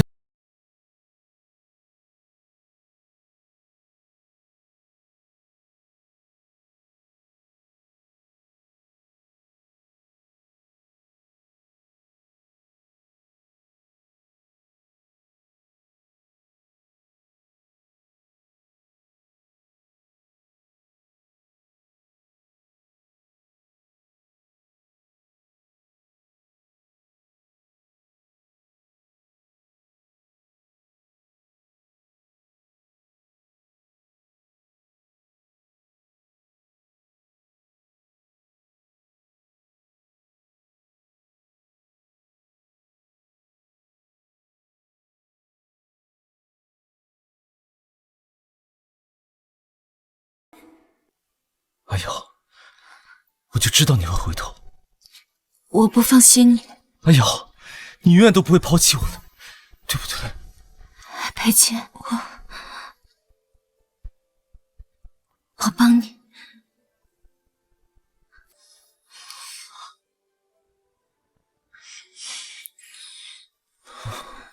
接下来该怎么办？我不太会。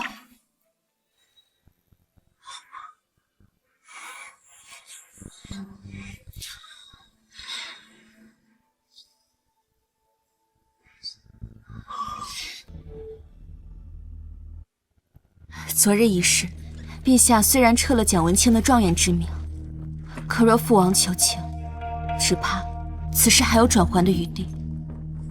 放心吧，礼部的陈御史已经出弹劾，蒋文清是靠父王的关系才主办这场赏梅宴。这次父王被陛下怒斥，想必以后不会再对蒋文清抱有任何期望。看来我给陈御史的那封密信起到作用了。这个结果，夫人可还满意？虽然还没有让他血债血偿，但是多谢世子了。你为何不像昨晚一样唤我的名字？昨夜我只是帮你解毒，我们之间是合作关系。什么合作？我们之间已经有了夫妻之实啊！难道你要提起裙子，就翻脸无情吗？世子这话奇怪，我们并没有互通心意。昨夜情况危急，我也是见机行事。那我们现在就互通心意。苏瑶，3年前我醒来看到你的第一眼，我就已经深深的喜欢上你。你说你喜欢我，那你为何不继续找我，而是娶了别人？裴母两家的婚事乃是皇上做主，我若抗旨，全家都要受到迁怒。皇上正愁抓不到镇北王府的过错。那若是旁人救的你，你也会喜欢吗？不会的，只喜欢你。你喜欢我什么？喜欢你不嫌弃那个面容尽毁的我，喜欢你善良又有趣。最重要的是，在你眼里，无论我是高高在上的世子，还是狼狈丑陋的小哑巴，你对我多好，都是真心。好吧，那我姑且相信你。那就说明你也喜欢我。我没有。我不管，你昨夜没有拒绝我，你就是喜欢。好了，你别闹了。回府之前，还有件事需要你去做。什么事？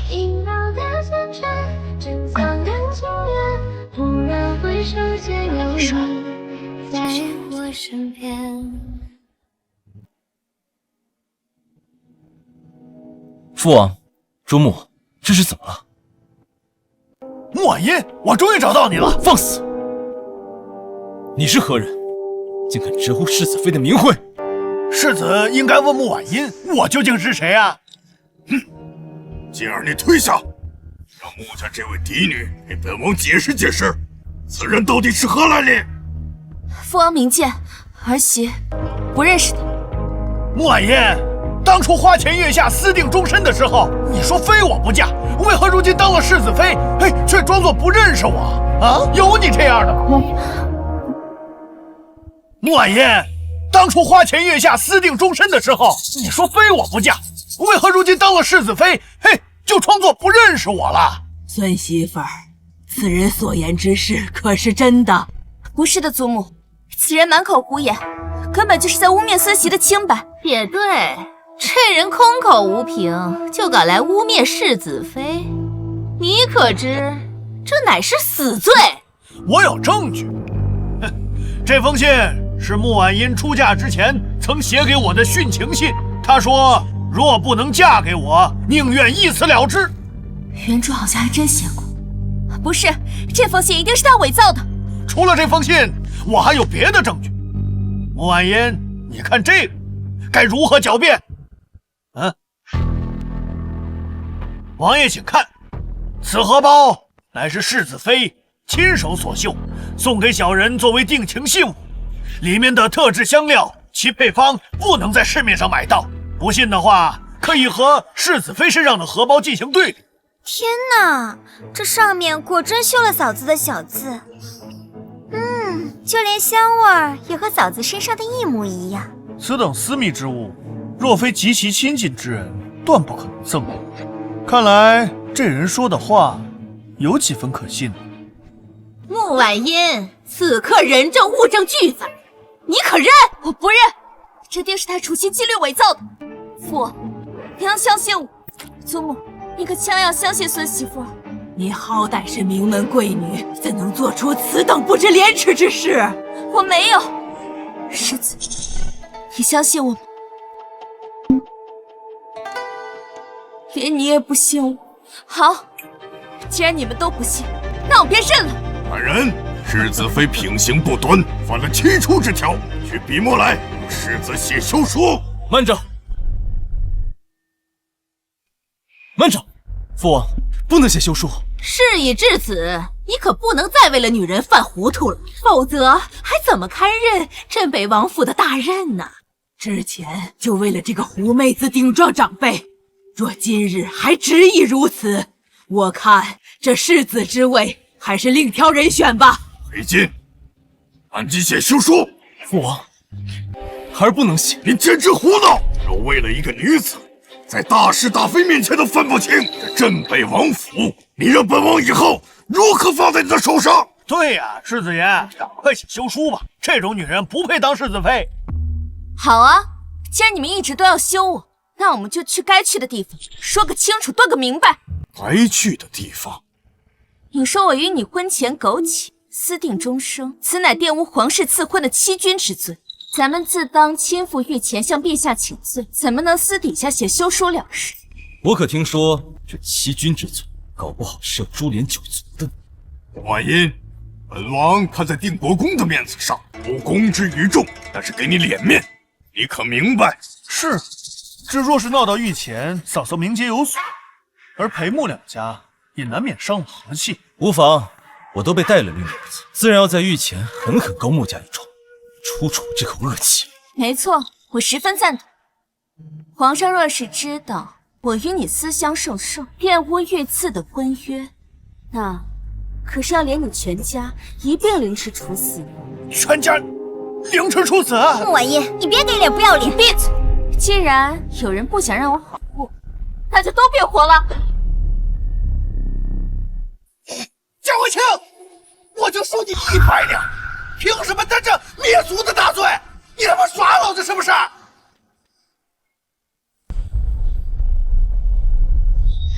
你怎么确定蒋文清一定会去找陆之言来对付你？行宫内为何会有猎犬？他们又为何试探我的行迹？只怕早是对我起了疑心。所以根据记忆，原主最大的污点，便是曾被他当作寄托的陆之言。寄托？原主从小到大，犹如傀儡一般被父母掌控，穿衣打扮、婚姻大事，皆由不得自己。所以，出于叛逆与报复心，他才暗中向管家之子陆之言示好，希望能与他私奔，逃离掌控。却不曾想，她还是嫁入了王府，所以才宁愿一死了之。是啊，或许在另一个世界，他重获自由了呢。你想让我怎么做？陆之言既然能被蒋文清收买，那么同样也可以被我们收买。只要我们出双倍的价钱，一定能让他反眼。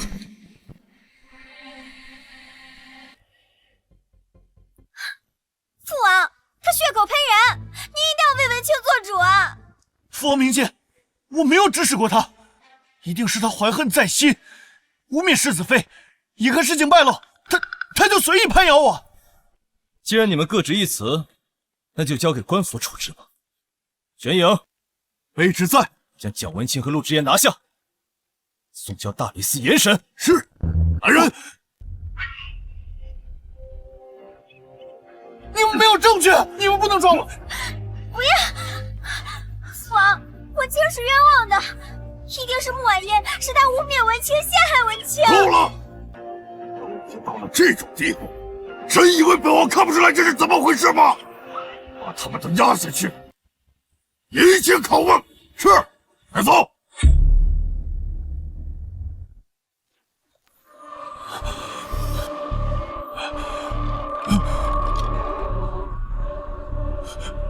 你到底是谁？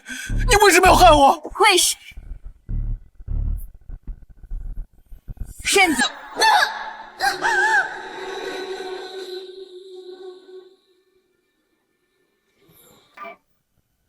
看来是认的。蒋文清，你知道刀子划开人脸，我的脸，划破眼球，我的眼睛是什么滋味？你不能这么对我，我是状元郎，你放开我，放开我！怎么样，痛吗？别这么大声，苏瑶可没像你一样。蒋文清，我再问你，你知道刀子刺入胸膛是什么感觉？你到底是谁？你为什么要这样？你不需要知道我是谁，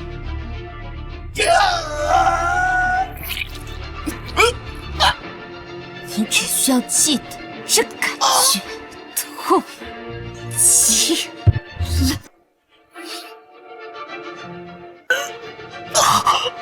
你放心，我避开心扉，只要刀子不拿出来，你是不会死的。你干脆直接杀了我！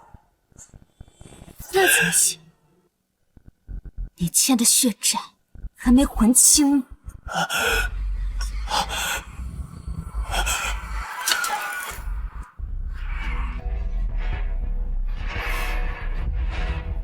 你杀了我，真是可惜，不能直接烧死。不过我会用这烙铁把你浑身烫一遍，就当作是欠我的利息。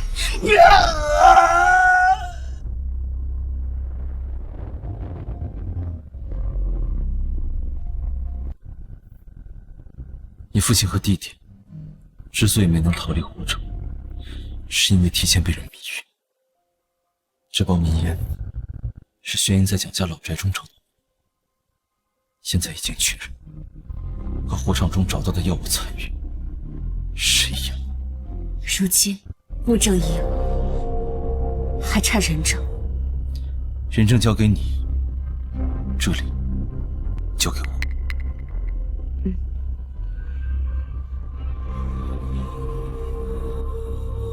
别让他死。放心，我会让他活到名正典刑的那一天。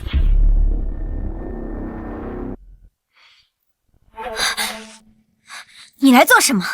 滚出去！这碗堕胎药，趁热喝了吧。你个毒妇，休想害我腹中孩儿！来人，快来人！有件事你还不知道吗？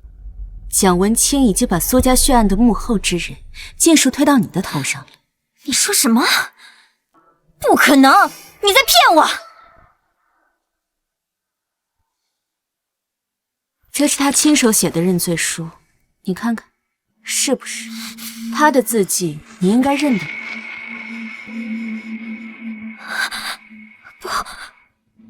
不可能，不可能！他怎么能这么对我？明明他才是主谋。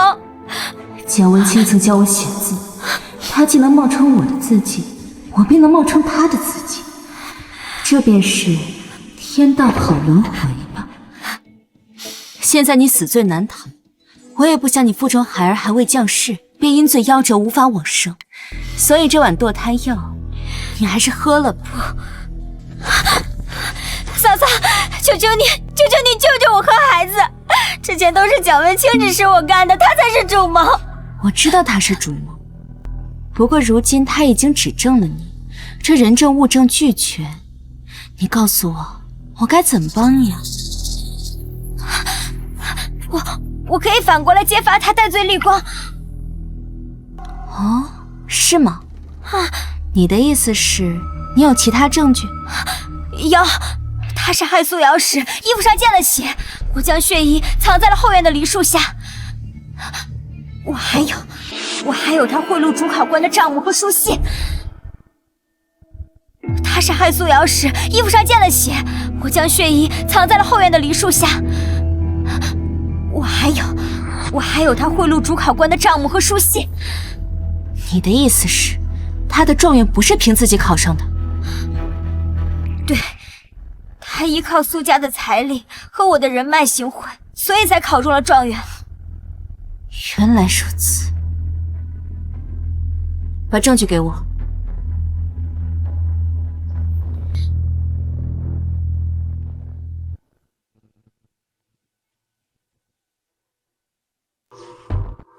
嫂嫂，你会保我和孩子一命的，对吧？当然不会。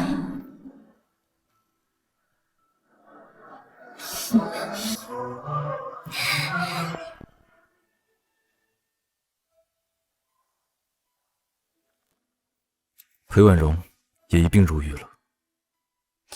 父亲和弟弟终于能安心了。阿瑶，我答应过你，伤害你的人，我一个都不会放过。江文清、裴万荣，我说过，定要让你们不得好死，血债血偿。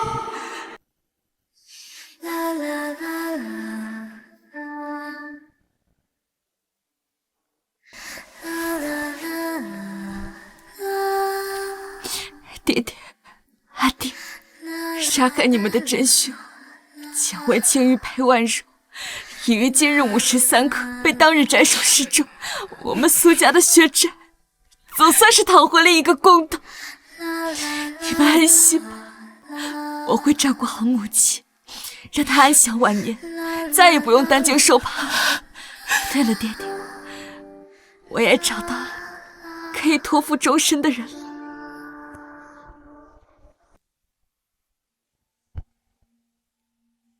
岳父，红帝，我裴金愿以性命与裴氏先祖起誓，必会竭尽全力护阿瑶余生平安，敬她，爱她，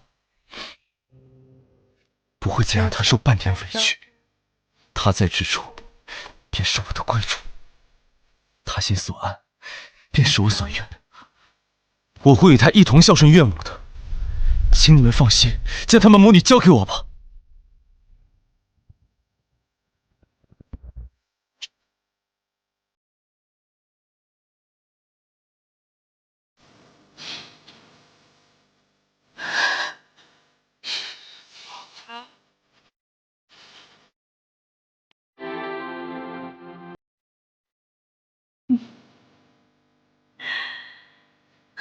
命运在变改。